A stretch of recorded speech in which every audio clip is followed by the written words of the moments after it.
everybody, today I am at Yongding Gate, which is the southernmost point of the north-south axis in Beijing. This street runs from the southern point all the way up to the northern point in Beijing, and it divides the city into east and west. This gate behind me that was originally built here during the Yuan dynasty, probably about 700, 800 years ago, when the Yuan came in and made Beijing the official capital or center of the Celestial Empire, center of the world. This one axis was meant to divide all under heaven, Tianxia. And so today what we're going to do is we are going to try to walk from this very southern point all 7 or 8 kilometers through the center of the city to the northern point, where we will find the drum tower. This should take us through Tianmen Square. It'll take us past the Forbidden City and all the way up to Gulou and Zhonglou, which is the drum tower and the bell tower. So here we go.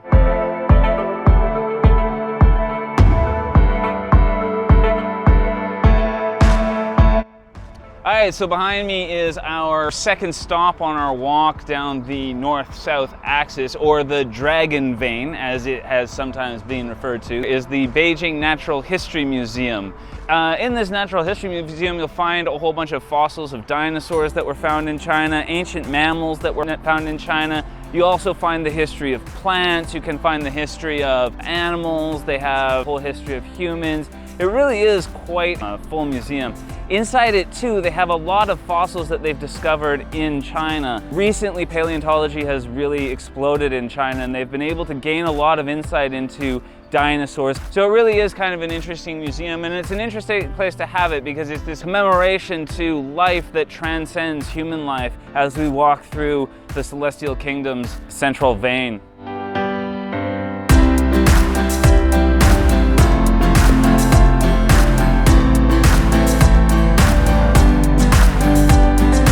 So as we make our way over to Tianmen Square from the south gate, we hit this shopping district that has a 1920s feel to it, kind of an old republic feel to it. But you get a lot of things like this on the side, statues of rickshaw guys and horses. These are railway tracks on the side.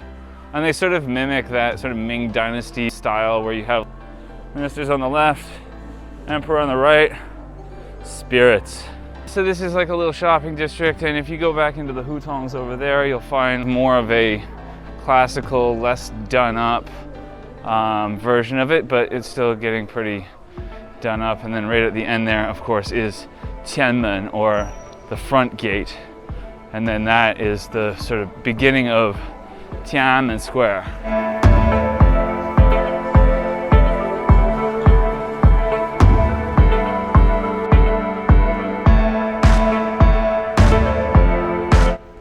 All right, so behind me is the old train station. No trains go through it now, so it's been turned into a museum. And that again is another relic of the early 1900s. But if we swing around over here, and we look behind me here, this is Qianmen. This is the front gate. It was built back in the Yuan dynasty, either the Yuan dynasty or the very beginning of the Ming dynasty. It's about 700 years old, although I'm sure it's been refurbished over that time. And it is the front of Tianmen Square. And it really marks the beginning of the center of the Middle Kingdom, or the nexus between heaven and earth.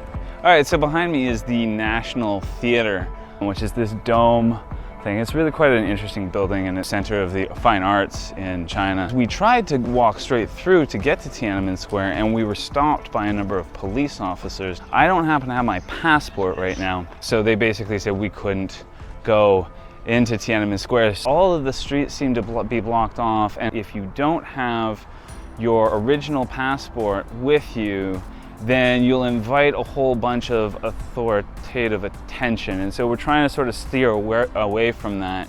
So this has interrupted our little walk along the Dragon Vein. But we're gonna go up here, kind of get around Tianmen Square, and then we'll be on the western side of the Forbidden City, and then we'll be able to take our walk through that and then up to the Drum Tower and the Bell Tower. So that is the Great Hall of the People. And so on the other side of that is Tianmen Square, and we could not find a way in. But that's basically the center of Chinese politics in modern day. So this is really kind of the center of China at the moment. So here we have hit the center of the Middle Kingdom. So we are now walking down the Avenue of Heavenly Peace, Chang'an, and right behind me you can see Tianmen Gate, which is the center and the opening of the Forbidden City. Unfortunately, we are walking more west right now because there is just absolutely so much security around Tianmen Square, and because of our incident with the police earlier, we just really don't want to be involved with any more security. So we are walking further west to avoid all of the security checkpoints that you have at Tianmen Square. All right, so after all of that, we were given quite a big detour because of the network of police checkpoints. We had to walk about a kilometer and a half out of the way, but now we're at the back of Gugong, which is the Forbidden City. So behind me on this side is the corner tower, and then we have the moat down here, and then if you go over here, this is the back gate of the Forbidden City right there. All right, so behind me is the Gate of Divine Might. This marks the end of the Forbidden City.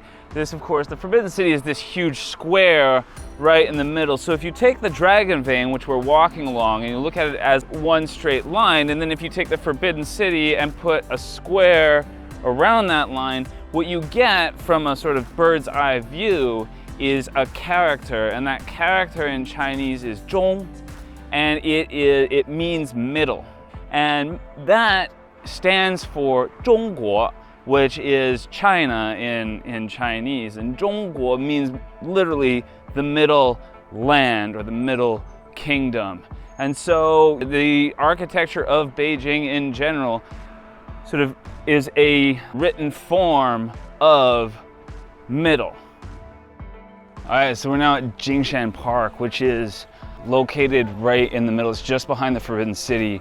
It used to be Imperial Gardens that was built originally by the Yuan, but then restored and rebuilt and stuff like that by the Ming and the Qing. We're about to go up this hill. Now this hill is the highest point along the Dragon Vein, along the north-south axis. So from the top of the hill, we'll be able to see a really great view of the whole axis, of the Forbidden City, of the Drum Tower. The mound itself is made out of the soil that was dug up from the moat of the Forbidden City. So I guess in the Ming Dynasty, they dug all the stuff around from the moat and put it up on the hill there. The temples at the top, or the pavilions at the top, were used for worshiping rituals during the Ming and the Qing Dynasty. And it was also called Coal Mountain at one time because a lot of the locals thought that the emperor had been hiding coal in this mountain. So it's quite an interesting place, and it does have an absolutely beautiful view at the top. So back in 1644, the last emperor of the Ming Dynasty, just as the Qing was coming in and about to take over, the last emperor came up to this mountain, Jingshan Park here, to commit suicide. I guess they would never take him alive. So in 1930, the Palace Museum erected a 2-meter high tablet at the site where Ming Emperor Sizong, or Chongzhen, committed suicide. On the front side was the inscription, "Site of the Ming Emperor Sizong's death for his country."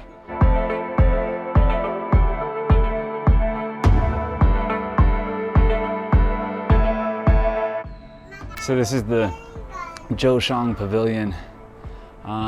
It was erected in 1750 on an ancient building site of the previous dynasty. It's consecrated originally in the pavilion was a Buddha of happiness and virtue, known in Chinese as Bao Sheng Fo.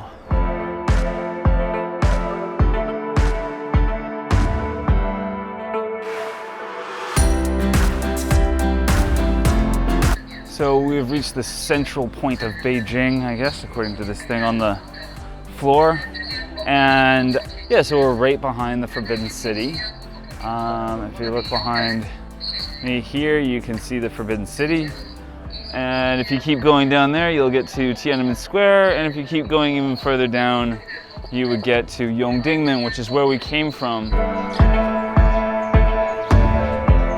All right, so behind me now is the northern side of the Dragon Vein, or the north-south axis of Beijing. So this is the park, this is kind of like the middle of it. And as you go down, you can see the gate to the park. And then in the distance there is the drum tower. And then of course behind that is the bell tower. And that concludes the ancient north-south axis. This is the highest point of the Dragon Vein.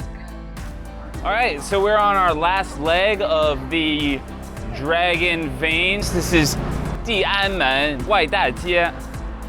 And yeah, this is the last little leg, and we will be going up here and we will hit the drum and bell tower, and that will conclude our day.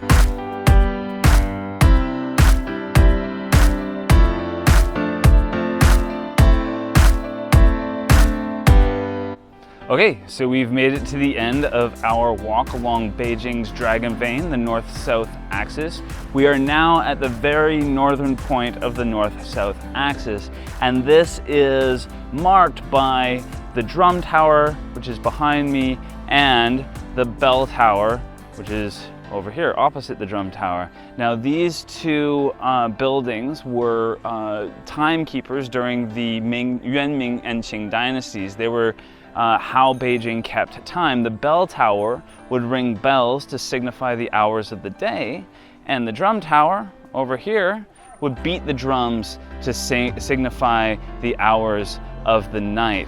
These two buildings are really iconic buildings in Beijing. In the Hutong area, there is a limit on how high you can build your buildings, and the Hutongs are all very low because it's a historical area. So the only points in the Hutong that stick out are Jingshan Park, which we went to before, and the drum and bell towers, and they light up at night and they really enhance the atmosphere of the Hutongs.